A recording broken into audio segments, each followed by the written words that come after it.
안녕하세요, 진리입니다. 안녕하세요. 반갑습니다. 스마트 스토어 운영하고 있는 유현승입니다. 스마트 스토어를 하시게 된 계기가 궁금하거든요. 스마트 스토어라서 한 건 아니었어요. 인생에 되게 어려운 시기가 있었는데 그 시기 때 그냥 내가 남들이 돈 버는 건 나도 다 해보자 였어요. 그래서 뭐 스마트 스토어 뭐 지금 잘 안 되고 있지만 유튜브, 그리고 가장 큰 수익을 차지하는 것 중에 하나인 뭐 부동산이나 에어비앤비 같은 것도 하고 있고요. 스마트 스토어여서 하는 거는 사실 아니에요. 그러면은 지금 말만 들어도 방금 되게 많은 여러 가지 것에 하죠. 네. 관심을 가지고 계신데 네. 인생의 위기라고 아까 이야기를 하신 것 같은데 네네. 혹시 간단하게. 오랫동안 영어 강사였습니다. 그래서 아직도 가장 좋아하는 일이 강의를 하는 일이에요. 누가 너 못생겼어 하는 것보다 너 강의 못해 라고 말하는 게 아직 기분이 더 나쁠 정도로 강의를 아직도 사랑하거든요. 그래서 그렇게 강의를 오래 하다가 학원까지 차리고 되게 조그만 이만한, 진짜 우리가 지금 1평 정도 되는 공간이 있는데 수업을 하다가 나중에는 그냥 강남에 한 층 전체를 쓰는 학원을 운영을 했었는데, 뭐 모두 아시는 것처럼 코로나를 만나고 아예 파산을 했습니다. 그렇게 좀 인생의 위기가 있을 때 여러 가지를 도전하면서 만났던 것 중에 하나가 스마트 스토어였던 것 같아요. 네. 그러면은 사실 대표님은 인생의 위기까지 가셨지만 평범하게 살고 있는 사람들도 있고 네. 뭘 해야 될지 그냥 모르겠다 이 정도만 있으신 분들도 계신데 그쵸. 그분들에게 스마트 스토어를 추천할 만하신지. 전 덮어놓고 추천합니다. 네. 어떤 점 때문에? 우리가 작년이랑 재작년 되게 재테크 붐이 불었고, 근데 그 재테크가 버는 돈을 어떻게 잘 굴리는 방법이라면 돈을 버는 가장 원초적인 행위가 장사인 것 같아요. 그 중에서 가장 큰 부분을 차지하는 게 온라인에서 스마트 스토어인 것 같거든요. 그래서 재테크도 재테크 나름대로 하시고요. 그리고 그 원초적인 돈을 버는 행위인 장사도 꼭 하셨으면 좋겠어요. 그러면은 그 장사 중에서도 사실 뭐 직접 가게를 열어서 네네. 하는 것도 있고 그쵸. 내가 뭔가 네. 잘 만들어서 내다 파는 방법도 있고 한데 네. 스마트 스토어는 그런 여러 가지 장사 중에서도 한 가지잖아요. 그쵸. 어떤 장점이 있을까요? 저는 스마트 스토어의 가장 큰 장점은, 되게 원론적인 얘기를 할 수밖에 없겠지만, 광고의 영향이 약하다는 거인 것 같아요. 되게 강할 것 같은데 반대로 강할 것 같잖아요. 네. 근데 예를 들어서 우리가 쿠팡 같은 데서 물건을 사려고 보면은 우리는 잘 알지 못하지만 거의 90%가 1페이지에 나오는 90%가 광고거든요. 그래요? 네, 네이버는 딱 물건을 검색했을 때 맨 위에 광고라고 크게 써져 있는 거를 빼고는 거의 다 진짜 물건들이에요. 실제로 중간에 광고라고 써져 있는 거는 우리가 클릭도 하지 않고요. 그래가지고 그런 것 때문에 광고의 역할이 상대적으로 다른 뭘보다 적어요. 그러니까 우리처럼 돈이 많이 없는 사람들이 처음 진입할 때 스마트 스토어가 되게 좋고, 그래서 스마트 스토어 하는 거 아닌가 싶어요. 그러면은 저는 그 알고리즘이란 단어가 생각나는데 네네. 광고라는 인간이 개입하는 행위가 맞아요. 없다면 맞아요. 알고리즘이 작용한다는 거잖아요. 그쵸. 너무 똑똑하게 접근해 주셨어요. 네, 괜찮아요? 맞아요. 네, 정말로. 그러면은 우리가 그냥 완전 아무것도 없는 상태에서 뭔가를 내놓을 때 그 알고리즘에 먹혀들 만한 공식이 있다는 건데 그쵸. 어떤 걸 신경 쓰면 되는 건가요? 사실 네이버를 공부한다는 거는 어떻게 보면 전공서적 하나를 파는 듯한 공부의 양이 있거든요. 근데 그 중에 스마트 스토어에서 우리가 필요한 거는 사람들이 물건을 검색했을 때 내 물건이 노출되는 거잖아요. 그럴 때 우리 같은 사람들이 할 수 있는 거는, 뭐 지겹게 들으셨겠지만 작은 키워드를 노리는 겁니다. 뭐 예를 들어서 에어팟이 사람들이 너무 많이 검색을 한다면 에어팟 케이스 중에서도 어떤 재질로 된 에어팟 케이스, 뭐 실리콘 그쵸. 에어팟 네. 케이스. 그리고 실리콘도 이제 너무 커졌어. 그럼 다른 거 이런 식으로 가는 거를 게 우리가 도전하기에 가장 좋은 방법인 것 같아요. 그렇게 하면 이제 노출을 확대할 수 있는 그쵸. 건가요? 맞습니다. 네. 그러면은 사실 노출은 많을수록 좋다라는 게 일반적인 생각인데 네. 뭔가 보편성을 노리려면 큰 키워드, 상위 카테고리를 입력을 해야 될 것 같은데 맞아요. 더 하위로 내려가는 게 중요하다는 거죠. 맞습니다. 큰 키워드로 갈수록 이미 장악한 업체가 많거나 혹은 그쵸, 우리는 접근할 수 없을 정도로 큰 업체들이 많은 돈을 써가지고 홍보하고 있는 것들이 많아서 우리가 처음 진입할 때는 그쵸, 작은 키워드를 하는 게 좋고, 어떻게 보면 그게 스마트 스토어에서 조금이라도 관심 가져보신 분들 아실 거예요. 국룰이에요, 국룰. 네, 작은 키워드로 가는 게. 저도 사실 정말 나 뭐 좀 해야 되겠는데? 네. 이런 생각을 할 때 스마트 스토어에 관한 책도 봤었어요. 오, 하진 네. 않았지만. 네네. 근데 거기에서 두 가지로 크게 갈리더라고요. 네네. 첫 번째는 그래도 내가 관심 있는 상품을 해야 한다. 장사를 할 건데 네가 관심이 있어야지 어떻게 맞아요. 관심도 없는 걸 하겠느냐가 하나가 있었고 네. 두 번째는 아니다. 무조건 많이 올리는 게 중요하다. 양으로 승부해라. 이런 두 개로 크게 나눌 수 있을 것 같다는 생각이 들었는데 대표님의 생각은 어떠신지 궁금합니다. 이 질문을 저는 이렇게 받아들였거든요. 내가 관심이 있는 제품을 파느냐 아니면은 내가 관심은 없지만 팔릴 것 같은 물건을 파느냐로 받아들였을 때 양이 아니라 그 물건의 선택에 있어서 내 관심도가 있느냐 아니면 팔릴 것 같으냐로 받아들였을 때 저는 둘 다 상관없다고 생각해요. 근데 개인적으로 너는 어떻게 팔고 있냐라고 물어보면 저는 제가 관심이 있는 분야가 아닌 것들을 팔고 있어요. 그러니까 딱히 철학이 없는 물건들을 팔고 있어요. 근데 그렇게 팔다 보면 좀 인생이 공허해요. 네. 내가 예를 들어서 저는 원래 강사였거든요. 네. 강사였는데요. 제가 누가 저보고 강의 못한다 그러면 열심히 해가지고 강의를 보충하려고 할 텐데 누가 제 물건에 불만을 표하면은 그냥 환불해주고 말아요.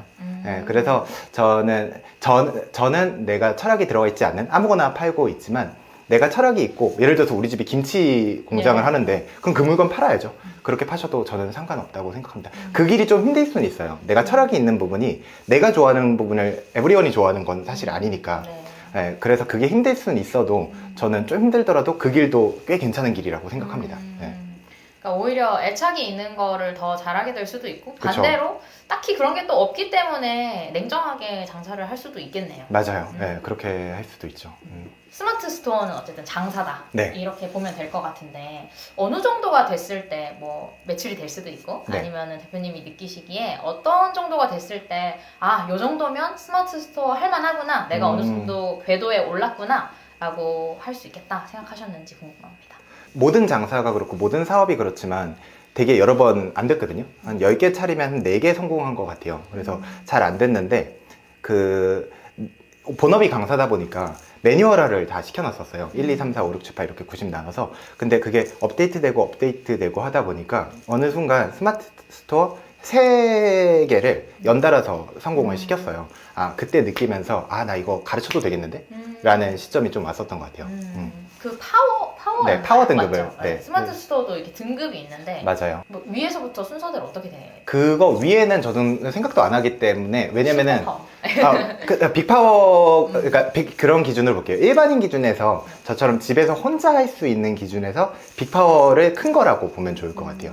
그 다음에 평범한 게 파워, 그 전에는 레벨이 없는 거라고 생각하면 좋을 것 같아요. 그 위에 뭐 플래티넘이든 뭐 이런 여러 가지가 있는데 그건 정말 공장을 돌려야 돼요. 억 단위 사업이에요. 직원도 여러 명이 필요하고. 네. 처음 시도하는 입장에서는 모든 분야가 그렇지만 네. 공부를 어떻게 하느냐도 되게 중요하거든요.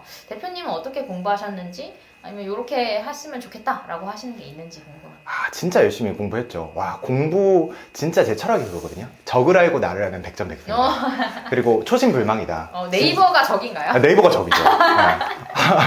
네이버 적을 제대로 알자라고 해서 진짜 열심히 공부하고 특히 제가 공부하기 시작할 때가 스마트 스토어 붐이었어요.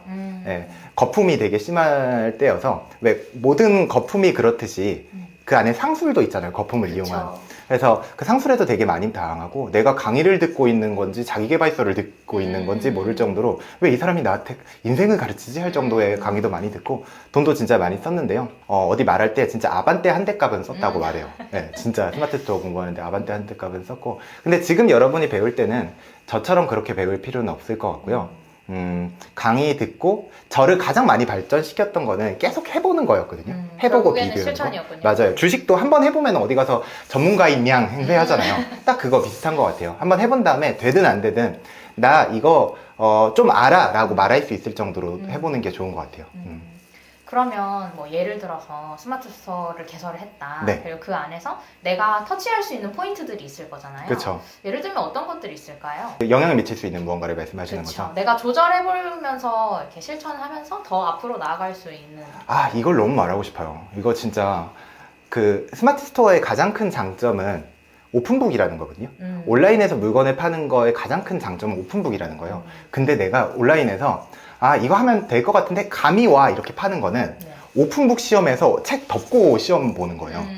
왜 우리가 예를 들어서 우리가 이 근처에 뭐 뭐 카페를 연다라고 하면은 맥주지만 카페를 연다라고 하면은 옆에 카페가 왜 잘 되는지 분석하려면 시간이 꽤 필요하잖아요. 그쵸. 돈도 꽤 필요해요. 내가 직접 가보거나 남을 보내가지고 거기서 커피도 마셔봐야 되고 그 블로그도 조사해봐야 되고 그렇게 조사해 본다고 한들 그 정보도 추상적이에요. 아 저기는 사장이 이뻐서 잘 돼, 사장이 잘생겨서 잘 돼, 혹은 야 저기 셀카가 잘 나와서 잘 돼 라고 추상적인데 스마트 스토어는 수치가 그대로 나와요. 네, 옆에 가게든 우리 가게든 수치가 나와서 우리가 해봐야 되는 거는 비교입니다.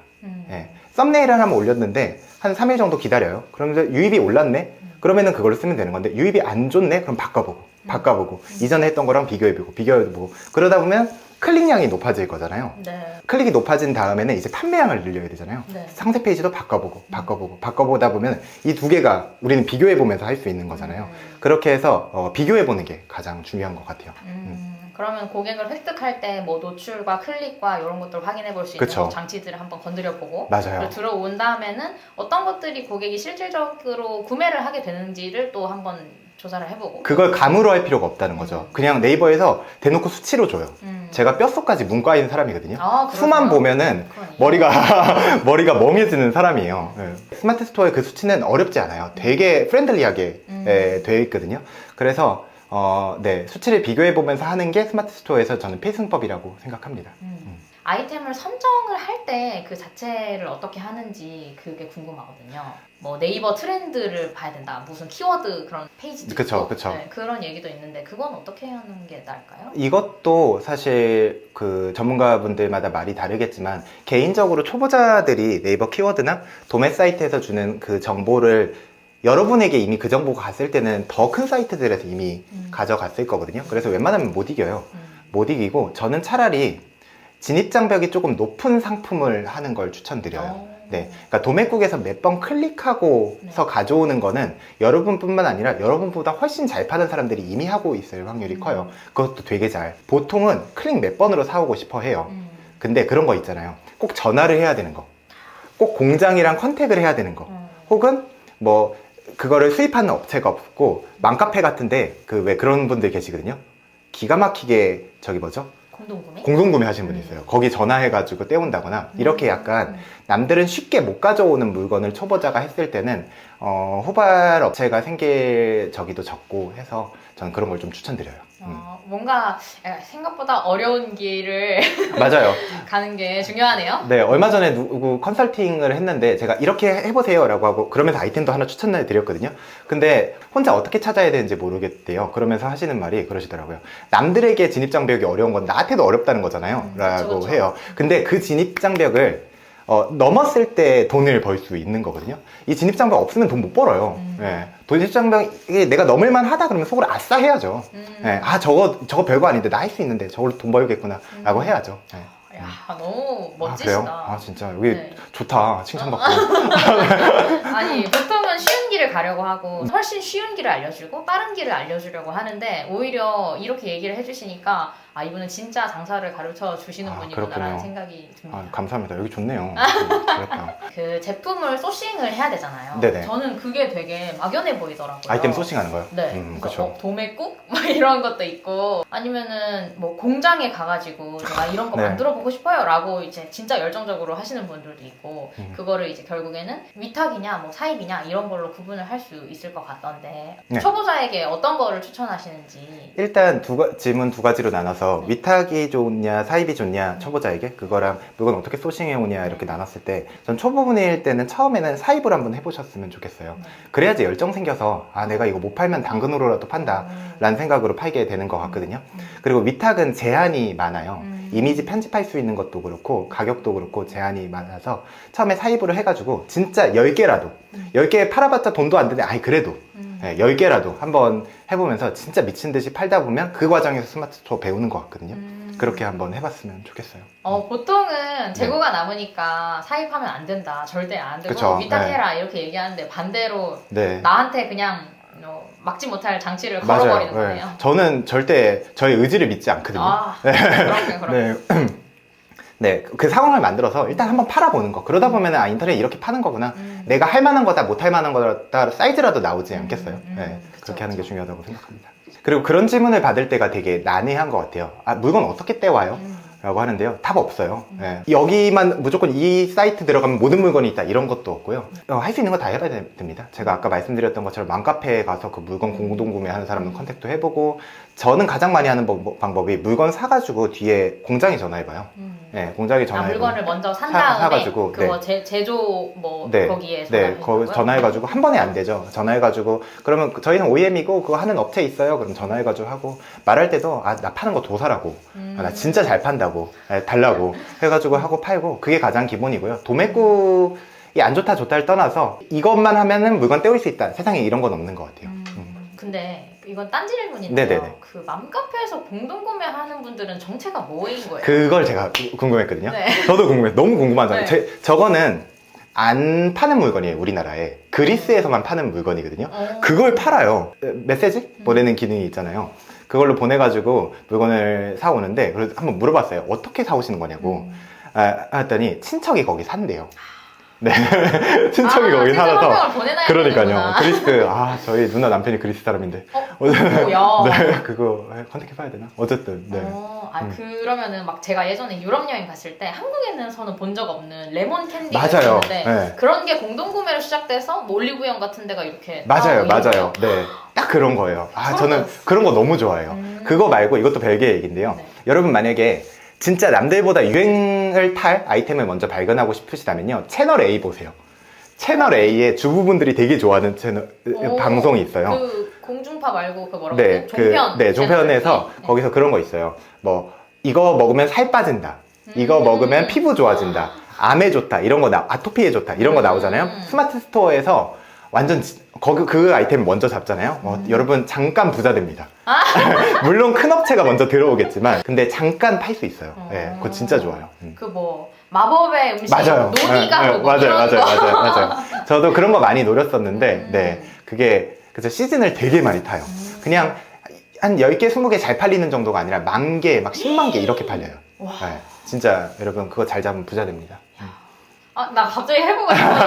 사실 물건을 팔 때 중요한 건 가격이잖아요. 맞아요. 프라이싱이 중요한데 가격은 어떻게 정하시는 건가요? 제가 오면서 이 질문을 생각했는데요. 제가 여기에 대한 그 무언가가 없더라고요. 근데 그건 있는 것 같아요. 제가 가지고 있는 가격 프라이싱의 정체성은 그냥 제가 엄청 짠돌이거든요. 그래서 비싼 건 안 사요.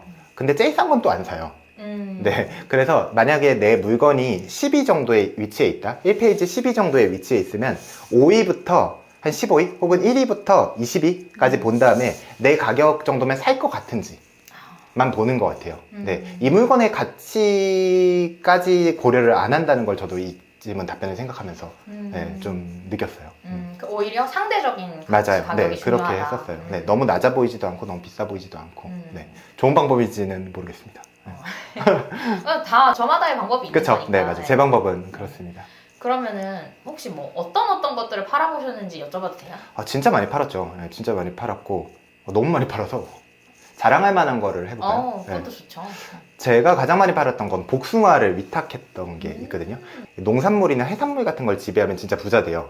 네, 그 복숭아를 잠깐 위탁해서 되게 잘 팔았던 적이 있어요. 그거의 노하우는요, 후발업자들이 농산물 같은 걸 잡기가 힘들어요. 왜 그러냐면 농산물은 이미 지배하고 있는 업체가 되게 세요. 막 10만 개씩 이미 팔았어요. 리뷰도 막 몇만 개 넘고. 그래서 지배하기 힘든데, 저는 그거 좀 재밌게 맨 위에다가 우리 거 당도가 엄청 높다고 설명하고, 왜 하정우 그 복숭아 아가씨 먹방 짤 아시나요? 이렇게 하는 거? 네. 그거 위에 놓은 다음에 당도가 30% 더 함유되어 있다. 당도 30% 함유되어 있단 말은요, 모든 복숭아 업체들이 다 그렇게 말해요. 근데 다 그렇게 말하니까 재미가 없는 거예요. 그래서 그거 말한 다음에 이거 하는 걸 했거든요.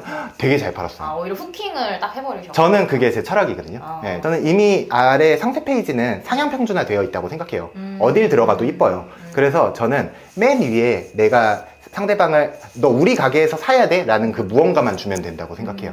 그래서 복숭아 팔 때 그렇게 했더니 꽤 잘 됐어요. 사입을 하거나 위탁을 하거나 할 때 최소 수량이 있나요? 있죠. 사입은 뭐 내가 수익률을 적게 사면 수익률을 포기하는 거고, 많이 살수록 수익률을 늘리는 거죠.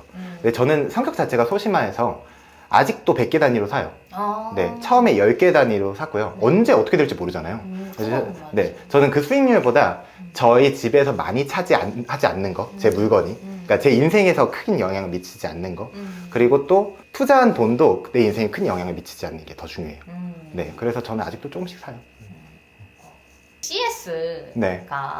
어떻게 대응하면 좋을지 물어보시는 분들이 계시더라고요. 그렇군요. 네, 이게 되게 막연한 질문이긴 한데 사실 어쩔 수 없이 들어오잖아요. 물건에 대한 불만이든 네, 뭐 어떤 맞아요. 식으로든. 네. 이거 여러분이 어떻게 받아들이실지 모르겠어요. 근데 결국 CS라는 게 우리가 두려운 게 스마트 스토어에서는 나쁜 후기잖아요.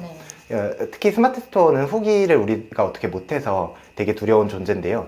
내가 팔고 있는 물건에 내가 그 가치를 부여하고 있는 물건이라면, 나의 철학이 담겨 있는 물건이라면 잘 설득을 해서 이래서 이렇습니다, 더 잘하겠습니다 라고 해서 최대한 진실되게 말하는 게 중요한 것 같고요.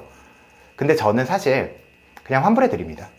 네, 이걸 어떻게 받아들이실지 모르겠어요. 근데 그게 가장 빠르고 확실하긴 하죠. 맞아요. 진짜 입장에서. 저는 쌍욕도 먹어봤거든요. 찾아온다고. 찾아온다 그래가지고 막 진짜 욕도 영화에서 볼 듯한 쌍욕 있잖아요. 쌍욕을 막 하면서 찾아온다 그래가지고 하다가 그 며칠 무시했더니 본인이 지우고 가시더라고요. 그래서 그런 적도 있는데, 그래서 그냥 감정 소비 안 하려고 노력해요. 절대 좋은 방법은 아닙니다. 환불해 드린다는 게 절대 좋은 방법 아니에요. 다른데 분명히 이렇게 말할 거예요. 소비자에게 직접 전화해서 잘 설득하고 서비스 드릴 테니 후기 좀 지워주시겠어요? 이렇게 하라고 하거든요. 근데 저는 제 행복이 전 더 중요한 사람이거든요. 그래서 저는 그냥 환불해 드립니다. 좋은 방법은 아닙니다. 네. 좋은 방법 같은데요. 저는. 아니에요. 더 고객에 진실되게 해야죠. 네. 좋은 방법이라고 생각했던 이유는 대표님이 그 본인의 행복이 더 중요하다는 거 알고 원칙을 갖고 하시는 거니까 맞아요. 좋은 방법인 네. 것 같다는 말씀을 드린 거고, 감사합니다. 또 보시는 분들은 보시는 분들만의 원칙을 만드는 게 중요하다는 생각이 듭니다. 네네. 그 아까 상세 이미지가 네네. 이제 상향 평준화 됐다는 얘기를 하셨는데, 네, 맞아요. 그게 뭐 직접 만들어도 이제 퀄리티 있게 센스 있게 다들 만드는 건지, 아니면 그냥 돈을 주고 외주를 맡겨서 그런 건지. 이제 별 상관없지 않을까요? 저는 요즘에는 스마트 스토어 들어갔을 때 전 한 번도 누가 페이지 잘 만든 곳에서 사라는 말을 들어본 적이 없어요. 맞아요. 네. 그건 맞아요. 그냥 네이버 원래 제공하는 블로그 글처럼 이미지랑 글 돼 있어도 진솔되게 잘 담았다면 그러면 사는 것 같아요. 네. 스마트 스토어 특징이 이미 알고 있는 물건을 가격 비교해서 사는 것 같거든요. 맞아요. 상세 페이지 자세하게 보면서 대박, 이런 물건이 있었어? 이런 사람 없어요. 네. 그러니까 내가 만약에 에어팟을 사고 싶으면 이미 에어팟이 뭔지 알고 있는 상태에서 검색한 다음에 가격 비교한 다음에 사는 게 스마트 스토어잖아요. 그래서 그 아래에는 우리 스토어에서 사야 되는 이유 같은 거 잘 후킹하고 하는 게 중요하지, 무슨 포인트 준다 막 이런 말 하면서 꼬시는 거 개인적으로는 별로 안 좋아해요. 네. 결국에는 그냥 가격인가? 라는 생각도 들기도 하고, 근데 또 감성 마케팅, 브랜딩 이런 얘기를 하긴 하는데, 그게 스마트 스토어의 세계에서는 어느 정도 적용되는 이야기일까요? 그렇죠. 이미 가격이 평준화되어 있는 거라면 우리가 1,000원, 10,000원이라도 저렴한 데서 하는 게 보통이겠죠. 예를 들어서 애플 펜슬이 이게 뭐 10만 원인 게 이게 머릿속에 인식이 되어 있다면 조금이라도 싼데 배송비 안 받는데 이런 데서 사는 게 보통일 것 같은데, 근데 우리가 아직 가격을 잘 모르는 분야라면은 저는 무조건 가격만 낮추는 거는 능사는 아니라고 생각해요. 예를 들어서 순댓국 한 그릇 하면은 8,000원이라는 걸 너무 잘 알고 있잖아요. 2만 원 하면 비싸잖아요. 네. 근데 이 8,000원 가지고 난 7,500원에 팔 거야, 6,000원에 팔 거야, 이런 가격 경쟁하면은 그게 무슨 장사예요. 그게 아니라 뭐 건강 인삼 순댓국 이렇게 팔아보는 거죠. 가격 평준화가 아직 안 된 거라면. 그럼 건강 인삼 순댓국 이런 순간 우리는 가격 계산을 내릴 수가 없잖아요. 그래서 그렇게 가격 계산을 고객들이 못하게 하는 물건들은 저를 위주로 하고요. 그리고 그렇게 했을 때는 가격을 꼭 낮추는 것만이 능사는 아닌 것 같아요. 또 다른 얘기인데요. 네네. 갑자기 막 질문이 괜찮아요. 너무 얘기를 너무 잘해주니까 재밌는데요? 제가 네. 질문들이 막 생각나요. 그러게요. 제가 인스타그램이나 그런 데서 보면 요즘 과일을 프리미엄 과일 네. 뭐 이렇게 해가지고 맞아요. 당도를 더 높여서 뭐 정성스럽게 이렇게 이쁘게 보내드립니다 하고 자체 홈페이지도 구축하고 네, 그런 맞아요. 분들이 계신데, 네. 그렇게 프리미엄 과일을 이렇게 예쁘게 하시는 분들은 브랜딩을 잘한 한 분야만 파는 스마트 스토어의 상위 버전이라고 봐야 되는지. 네. 그게 그렇게 보는 게 맞을 것 같아요. 되게 재밌는 질문인데요. 그러니까 스마트 스토어에서 물건을 판다는 건 이미 너무 잘 알려져 있는 물건을 파는 거잖아요. 그래서 예를 들어서 내가 뭐 이 빵이 있는데 이게 소금빵인가요? 맞아요. 뭐 그런 소금빵이 있는데 아무도 소금빵을 모르는데 저 혼자 스마트 스토어에서 소금빵이라고 홍보하고 판들 의미가 없어요. 왜냐면 스마트 스토어 특징상 소금빵이라고 검색해야 나오거든요. 광고로 너 이거 좋아하지? 하면서 소개시켜 줄 수가 없어요. 쿠팡은 그게 되죠. 쿠팡은 내가 좋아하지 않아도 네가 좋아할 것 같은데 하면서 보여주는 게 되죠. 네이버는 무조건 내가 검색해야 나와요. 그게 차이점이잖아요. 그래서 사실 네이버에서는 내가 새로운 신제품을 개발했을 때는 잘 안 먹힐 수도 있어요. 근데 예를 들어서 과일에 당도를 엄청 높여가지고 농장이랑 협업해가지고 한다? 그럴 때는 네이버 말고 자체 브랜딩으로 가는 게 훨씬 좋은 전략이 있어요. 네. 그러면은 그거는 정말 특별하게 농장이라고 해야 할까요? 거기랑 네. 직접 해가지고 그런 제품 좀 소싱하는 거예요? 아니면 그분들이 직접 키우시는 거예요? 아마 소싱할 확률이 클 거고요. 그리고 아니면은 그렇게 농장 하시는 분들이 저 같은 녀석을 만났겠죠. 그래가지고 제가 팔아드릴게요. 이렇게 하시죠. 이런 식으로 했겠죠. 기성세대 물건이랑 그러니까 온라인 저를 젊다고 봤을 때 그런 분들이 만나서 팔았을 때 되게 시너지가 좋아요. 네, 그 과자 아시나요? 옛날 과자 중에 네. 오란다? 오란다? 이렇게 동글동글. 네, 맞아요. 네, 오란다가 여러분 키워드 되게 좋아요. 그래요? 스마트 스토어에서 지금 올리면은 한 달에 몇만 명씩 검색해요. 몰랐죠. 젊은 분들 몰랐죠. 그거 분석할 만한 사람들은 나이가 그래도 40대 이하의 젊은 분들일 테니까요. 근데 네이버를 이용하는 사람들은 온 연령대가 다 하잖아요. 그래서 그거 검색률 되게 좋아요. 네, 그거 되게 잘 팔려요. 네. 그러니까 오히려 뭔가 이제는 시장에서는 그냥 쉽게 찾아볼 수 없는데 네. 뭔가 검색을 하면 나오나 하고 또 검색을 해보고 맞아요. 붕어빵 막 찾아보듯이 맞아요. 네. 그런 게 있나 보네요. 특히 기성세대 제품이라고 생각했던 것들 뭐 오란다 같은 거 혹은 농작물 같은 거 이런 거가 네 되게 좋아요. 네. 이게 약간 맥주가 주는 카타르시스를 주네요. 맛은 그냥 맥주랑 거의 그러게요. 비슷한데요? 네. 그래서 아까 논알콜릭 만나봤어요. 네. 갓 시작한 사람들이 초기 목표를 어느 정도로 세팅해서 해보면 좋을까요? 저는 아까도 말씀드렸던 것처럼 진짜 조금이라도 사입을 해서 한 10개 정도만이라도 10개 사면은 거의 원가를 줘야 되는데 그렇다 하더라도 해본 다음에 한 달에 내가 10만원, 20만원이라도 만들 수 있는 구조를 한번 해봤으면 좋겠어요. 그럼 감이 오거든요.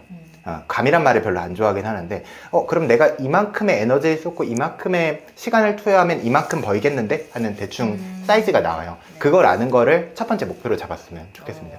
야, 스마트 스토어 하니까 한 달에 1,000만 원 번다더라 이런 거 말고 그냥 나 팔 수 있는 사람인가 없는 사람인가를 되게 돈 조금 투자해서 해보셨으면 좋겠어요. 한 달에 1,000만 원 벌 수 있어요. 뭐 1년에 1억 할 수 있어요. 이런 얘기만 들으니까 정말 감이 안 잡히는 거예요. 맞아요. 유튜버들이 문제예요. 네.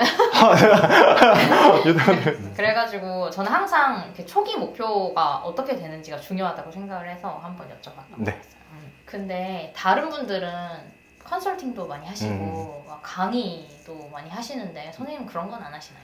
우리 왜 스마트 스토어 컨설턴트 하는 분들을 우리가 얼마 전에 만난 적이 있었는데요. 그분들하고 저하고 차이가 저는 남의 물건 대행을 안 해요. 뭐가 좋다 나쁘다를 떠나서 그분들이 더 훌륭하신 분들이죠. 본인이 잘하는 거에 집중하는 거니까. 근데 저는 대행은 안 하고 저는 제 물건만 팔아요. 전 심부가 일단 별로 안 좋아요. 내가 왜 쟤네 돈 벌어줘야 돼? 내가 저 물건 사서 내가 팔고 말지 이런 식으로 해서 전 대행은 안 하는데요. 대신 컨설팅은 해요. 왜냐면은 저는 강의를 하는 거를 개인적으로 너무 좋아해요. 그래서 기회가 된다면은 스마트 스토어 강의도 나중에 해보고 싶고 컨설팅은 너무 행복해요. 사장님들 만나고 진리님 만나는 것도 진심으로 행복하거든요. 네, 그런 식으로 사람 만나고 하는 게 행복하더라고요. 네. 수익적으로 봤을 때는 아직도 스마트 스토어나 제가 원래 하고 있는 일들이 마케팅이라든지 아니면은 뭐 컨설팅이란 거든지 그런 거보다는 훨씬 커요. 가장 좋은 점은 지금 이 진리님 만나는 것처럼 이런 거 해볼 수 있다는 게 가장 좋은 것 같아요.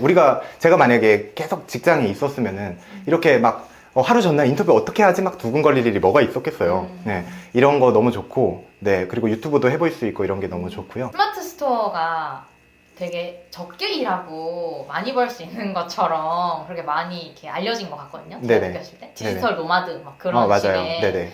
진짜로 그런지 하루에 어느 정도 일하세요? 일단 결론부터 말씀드리면은 저는 하루에 1시간 이상 일하지 않습니다. 스마트 스토어로는요. 네, 그리고 수익도 꽤 괜찮은 편이고요. 근데 아까도 말씀드렸지만 이걸 공부하고 배우는 거 시도하고 이걸 알아가는 데는 진짜 한 몇 개월, 한 반년 죽었다 생각하고 공부했던 것 같거든요.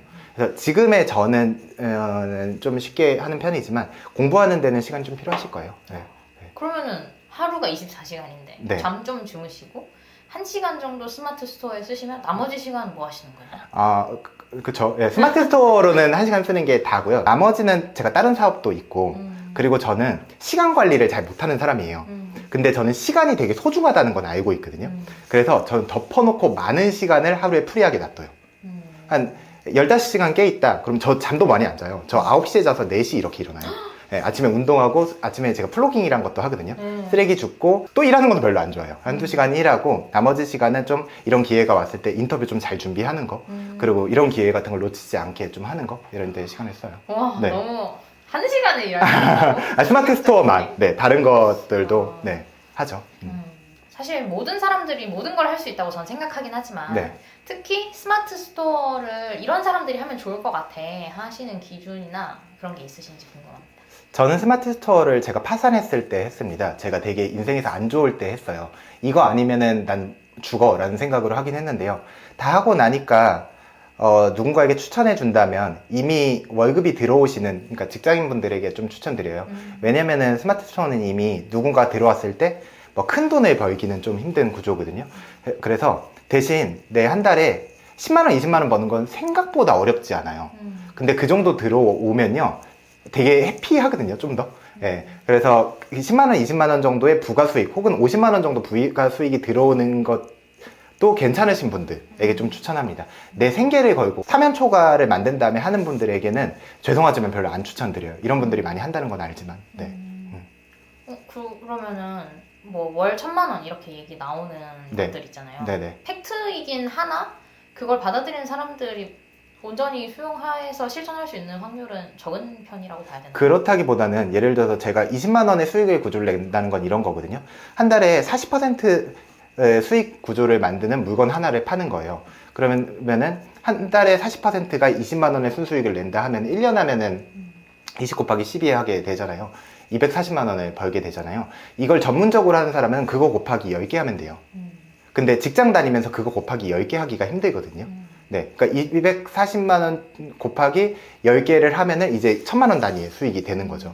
100개를 하면 그렇게 되는 거고요. 근데 직장인 수준에서 사이드로 갖고 가기에는 10개, 20개씩 갖고 가진 못할 거예요. 어떻게 보면은 창고도 필요할 수 있고요. 근데 내가 10개, 20개 만들 거야 하고 직장을 때려치고 스마트 스토어를 한다? 저는 그건 덮어놓고 비추해요. 대신 한두 개 정도 수익 내는 거를 한번 해보는 거, 그거는 진짜 추천합니다.